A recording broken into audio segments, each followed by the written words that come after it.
લોકોનું ટોળું જામેલું હતું. એક લગર વગર જેવો લાગતો માણસ, મેલા ઘેલા કપડાં પહેરેલો, એનો મેલો ઘેલો થેલો લઈને એ ટોળા વચ્ચે ઊભો હતો અને પોતાને જાદુગર કહેતો હતો ને કંઈક જાદુના ખેલ બતાવી રહ્યો હતો. પોતાના ઘર પરિવારની, દુનિયા જહાનની બધી તકલીફો પીડાઓ ભૂલીને લોકો પણ એ ખેલને પાણી રહ્યા હતા, એ જાદુને પાણી રહ્યા હતા. થોડી વાર થઈ એ જાદુગરે એનો ખેલ બદલ્યો.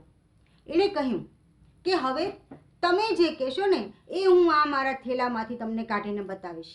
લોકોને મજા આવી. કંઈ ને કંઈ ફરમાઈશ આવતી ગઈ અને એ જાદુગર પોતાની રીતે પોતાના થેલામાંથી કંઈ ને કંઈ કાઢીને લોકોને બતાવતો. મજા આવતી લોકોને.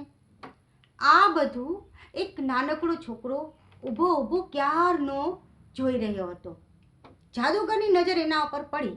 જાદુગર એની પાસે ગયો અને બોલ્યો, બોલ બચ્ચા, તારે કંઈ જોઈએ છે? તારે આ કોથળામાંથી કંઈ કઢાવવું છે મારી પાસે? તું જે કહે હું કાઢી દઈશ. એ છોકરાએ એક નજર આખા ટોળા ઉપર નાખી, એક નજર જાદુગર ઉપર નાખી અને પછી એક નજર દૂર નાખી અને પછી ઘણા સંકોચ સાથે બોલ્યો, આ કોથળામાંથી એક બે રોટલી કાઢી દ્યો ને. જુઓ, ઓલા ઓટલા ઉપર હમણાં જ કોઈ શાક નાખી ગયું છે.